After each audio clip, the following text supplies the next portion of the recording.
Hello, everybody out there in YouTube land. This is your T-shirt historian, and it's kind of funny. I just got off of Max Lau's stream where he showed off his copy of Cities Without Number. So as soon as that show ended, I went outside to check my mail in my mailbox, and sure enough, this was out there in the box. So this is the offset print Kickstarter edition of Cities Without Number by Get a Drink, Kevin Crawford. And it's supposed to be different from the Drive-Thru RPGs print-on-demand version, which I don't have a copy of that yet. I will be ordering one because I do want an extra copy at my table. But I figured we'd take a look at the book. I also have the PDF available if we need to refer to it for questions or whatever. I showed off a little bit of the PDF on Saturday's stream. But this is the physical product that you can take a look at. And if you like it, I think a number of these will be available on the Cine Nomine website. And the difference between this and the Drive-Thru RPG one is that Kevin Crawford, whenever he prints books to sell on the website, they are offset print editions. So I think they're slightly bound a little bit differently. I will say that this book is a lot thinner than I thought it would be. I've certainly got Worlds Without Number, Stars Without Number, and they're both some fairly chunky books. I'm not gonna lie, they're big, thick books, but this one was a lot smaller than I anticipated. That's not to say that it doesn't have a lot of content. And if you look, man, look at that. Look at the quality of that. Beautiful artwork. And yeah, if you notice, there is a slight glossiness to this. This is not a print on demand. If it was a print on demand, it would be flat colored. So this is a good product as far as the way it's printed and everything.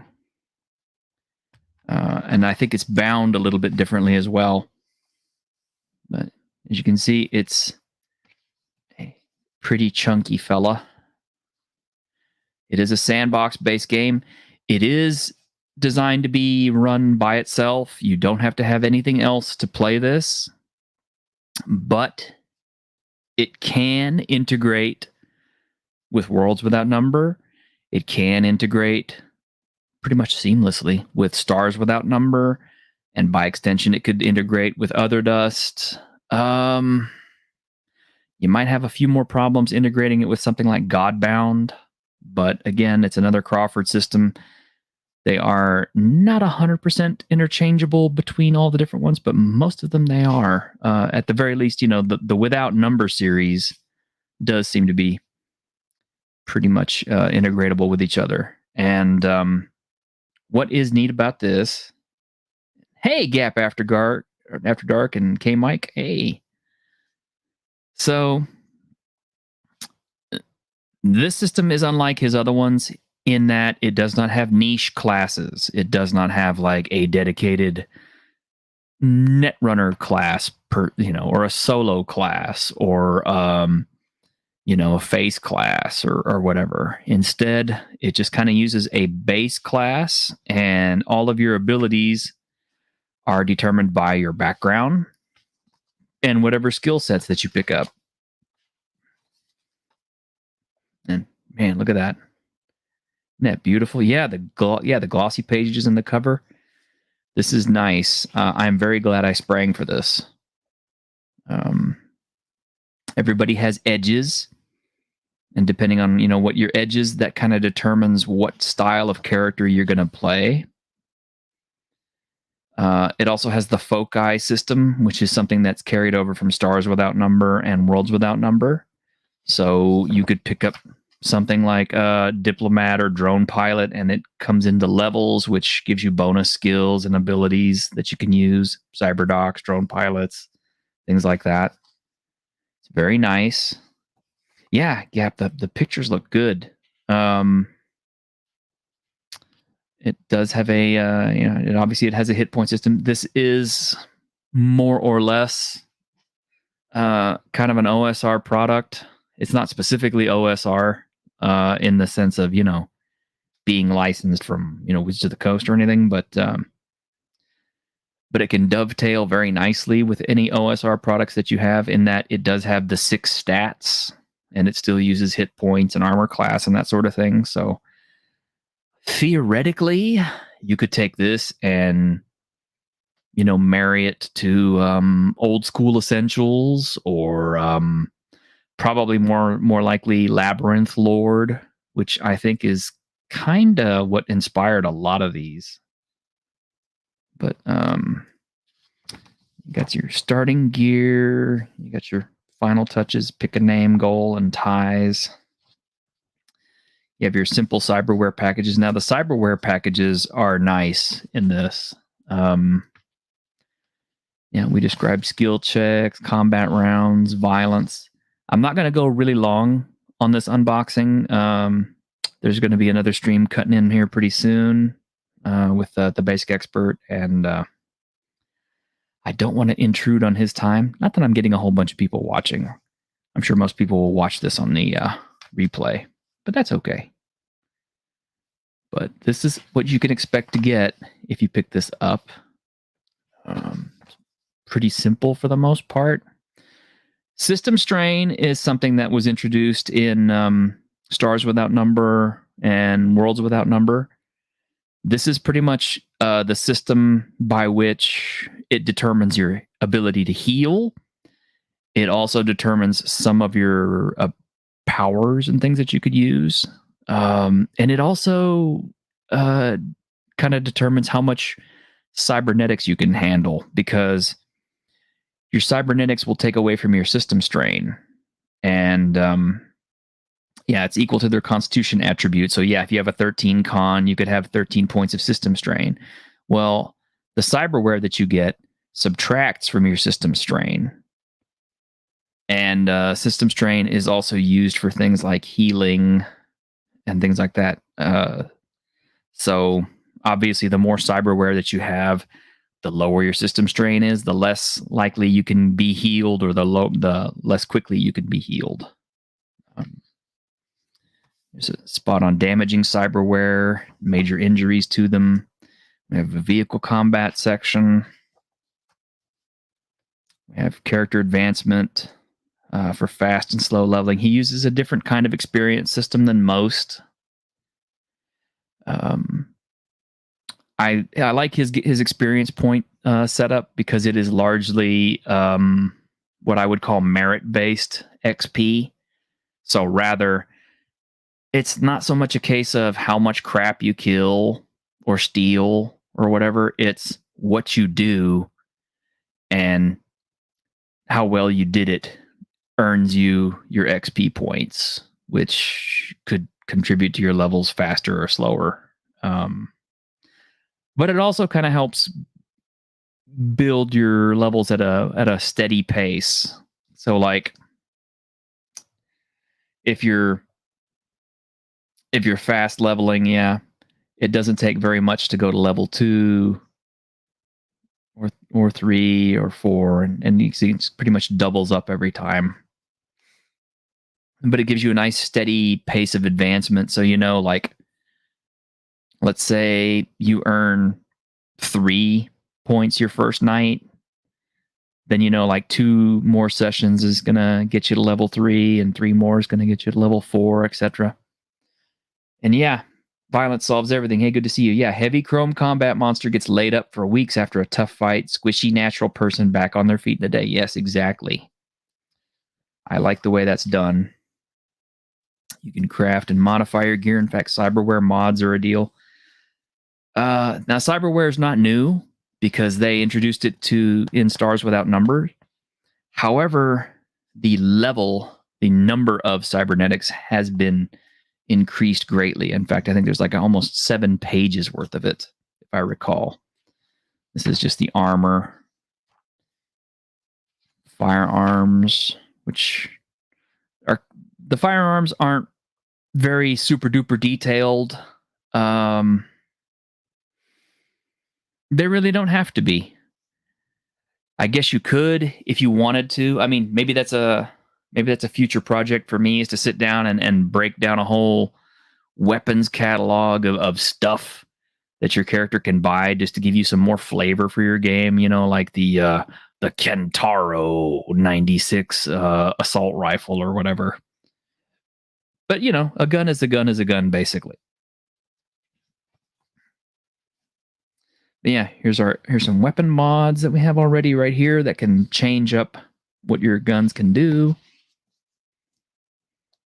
You have pharmaceuticals and street drugs that will affect your character differently, which, you know, drug paraphernalia and cyberpunk kind of go together. And we actually talk about implantation for cyberware, how much it costs, how much time it takes to recover, how difficult it is to do, and what it's modified by. So, you know, you could get a level 1 character, fresh off the, whatever, who only has a basic cyberdoc kit, and you have like a filthy, not dedicated, a filthy back alley or something like that to work in to install your implants. But it'll have its corresponding difficulties.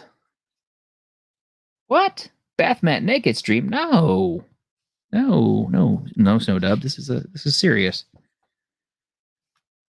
We have implant complications lists right here for things that can happen. You have skill plugs for getting your skills. And then we actually have stuff for buying cyber. And here's where we actually start getting into all our cyberware. This is the first page. This is simple, like body cyberware and what it can do. And we have head cyberware. We have skin cyberware. We have limb cyberware, sensory cyberware, nerve cyberware, medical cyberware. And we have all the mods for it. And then we have all the decks over here. So it's an extensive list. I would hazard to say, even if you didn't use the setting material for this, if you still wanted to run Stars Without Number, pick this up just so you can incorporate this stuff into your Stars Without Number game.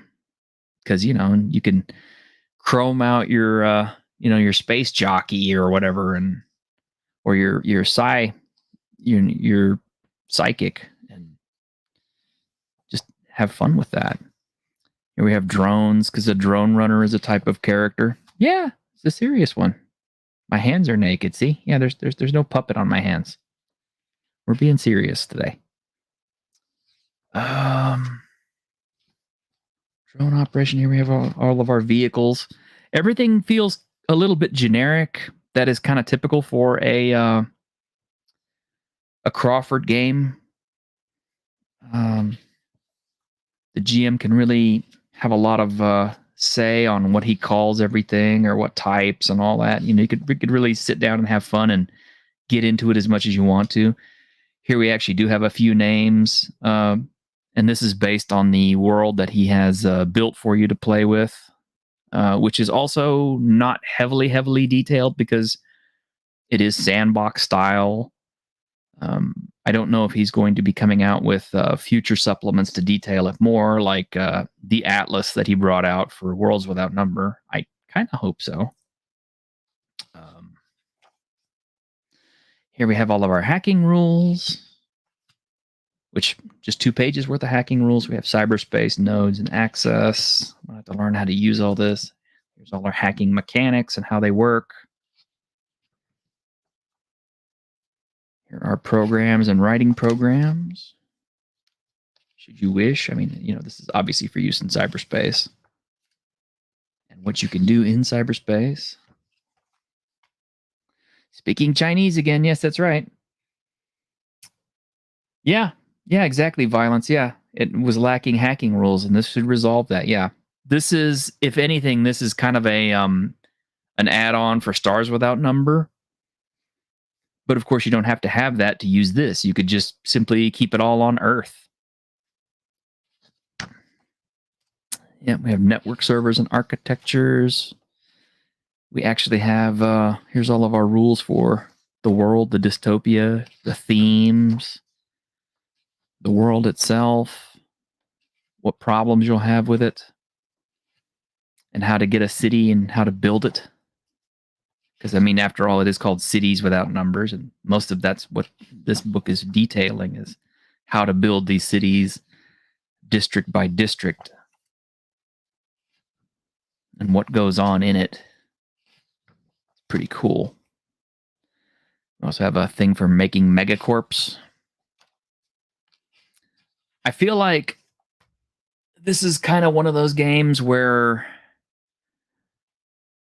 it would be a little hard to pick up the book and play it straight out of the book and do a good job of it. I mean, you could do it, but I think it would be more rewarding for a GM to sit down, and just have a game of it and just play up, roll the dice, create several different corporations, make some funny names for your gear and equipment, and just really deep dive into it. Or if you do what I'm planning on doing, you just straight up steal the whole cyberpunk role-playing game IP and you overlay it onto this and just use these rules instead of cyberpunk's rules, which no offense to Mike Pondsmith, I love you, man. You made a wonderful world. You made cyberpunk 2020, which was an awesome system. It was so very well made. I just don't like Cyberpunk Red,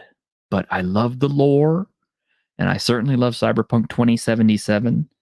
I would be more likely to run Cyberpunk 2077 because, thanks to the video game, it was so immersive that it makes putting together something like this much easier because you can kind of mentally get an idea based on what that game was like. Yeah, you got your stuff here for running missions and schemes. Got your milestones for that, which tells you how to get your XP, basically, based on your milestones. You have NPC operator teams that work against you, or with you, I guess. You get some examples here. You get a whole thing on how to create a mission. Tags for it. I suppose if you really wanted to, I mean, you could probably use all this and just generate a whole bunch of different missions and then release a whole book of missions for this thing. Because from my understanding, Crawford is he's kind of letting this be more or less an open license product. So if you want to make stuff for Cities Without Number, I think he's keen for it. Just make whatever you want to and sell it and attach the name to it. I don't think he really cares on that. I think he's fine with it, to be quite honest. Yeah, violence, that's a good idea. Mixing this and Worlds Without Number to create a simple version of Shadowrun. And you can certainly do that. Taking the races out of Worlds Without Number, like the elves and the dwarves and the goblins and everything, and putting it into this will very much make a very reasonable facsimile of Shadowrun without, the giant bricks of D6s that you need to play Shadowrun. I like Shadowrun. I think the system is ridiculous, but the lore is good. So I can't fault that. That's a great idea.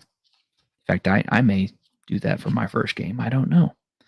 There are definitely tropes that I always thought that Mike Pondsmith's Cyberpunk game was missing. And Stars Without Number helps me fill that gap because Stars Without Number has rules for synthetics and players who want to play robots and synthetics. And that is something I thought was overlooked in the Cyberpunk role-playing game setting. And the only other game setting that was cyberpunk-ish that detailed that or worked with it was Carbon 2185. Only Carbon uses 5th edition as its base.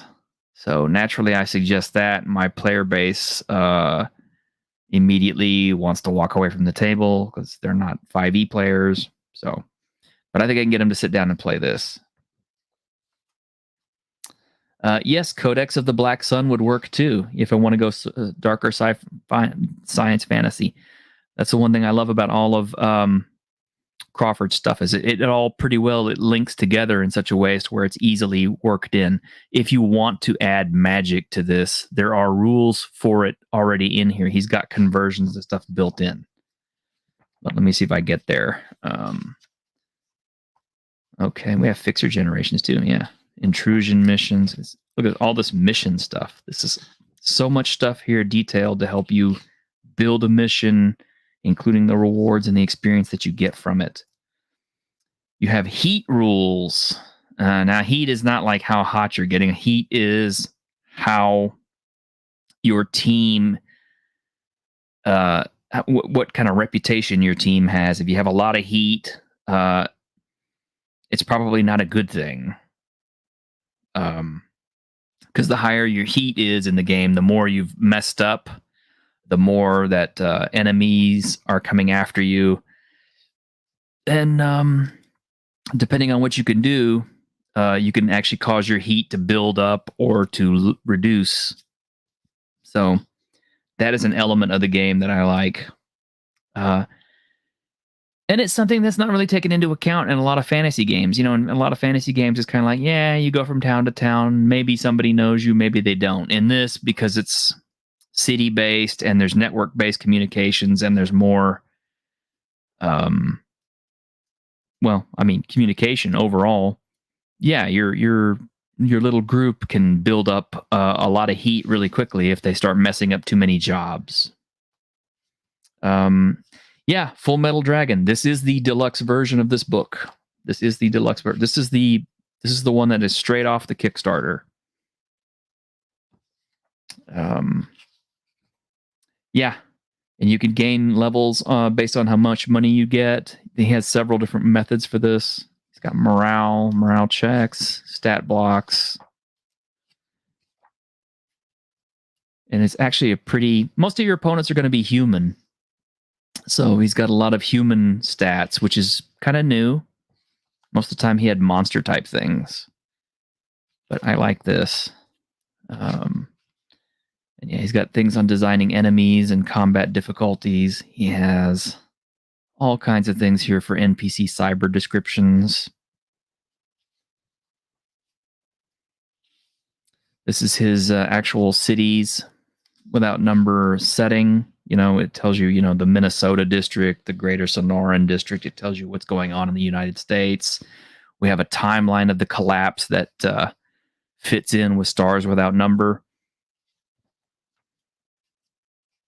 Talks about the megacorps that he's got built up for it, the organizations, the ethos of the city, the ethos.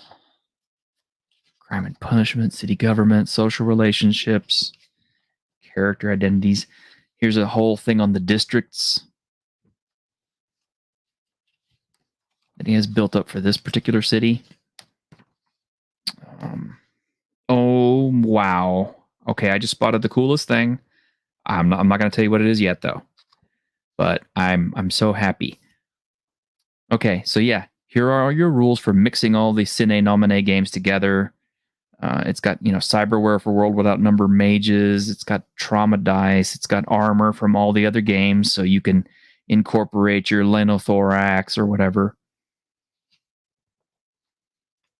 Here's all the different classes from other Sine Nomine games, so you can play them like high mages and healers and experts and things, and including old school magic users and things to bring them into this, which is excellent. He's got some more supplemental material here, product line quirks, which is kind of cool. This allows you to do stuff like, the Malorians and all that. We do have some variant humanity. We have the Eloi, we have Morlocks, we have Ogres, we have the Skyborns, which are their basic variant humanities. But if you want to take a page out of the Cyberpunk 2020 role-playing game, it's not too hard to take all your worlds without number races and pass them off as biosculpts. Say, hey, okay, maybe the dwarf or elf race doesn't actively exist in this world. However, my character is sculpted and been, cybernetically enhanced to look and act and have all the abilities of what an elf might from the fantasy games. So your character can just take, the elf variant template and slap that on. That'd be the way I would do it if you didn't actively want to put magic in there. But you still had people who were kind of like, I want to just be a regular old human. Because there are those players out there, and I get it. Here is a section on cyber-induced psychosis, cyber-psychosis, as we know. Some of these can be really fun to play and really nasty. We have rules for cheap cybernetics. Yes, and there are rules here for magic, mages, and spellcasting, should you decide to use those.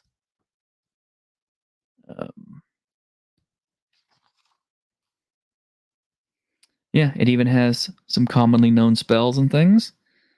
So you don't necessarily have to pick up, other stuff like Worlds Without Number. Some of that stuff's already included here for how you want to use it, but I do recommend it because it's a good book. Summoners and Spirit Calling, a la, again, I just had that. Shadowrun.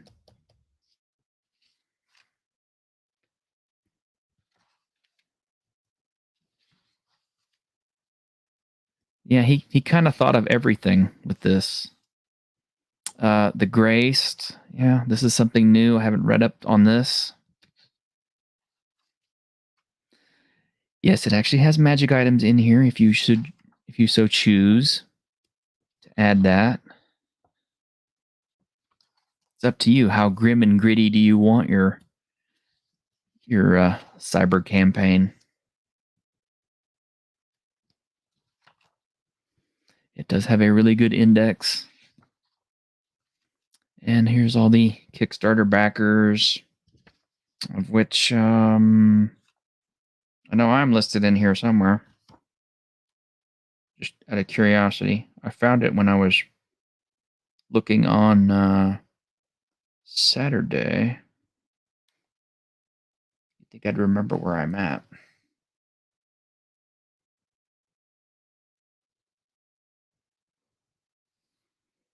Sorry, you can call it my point of vanity if you like.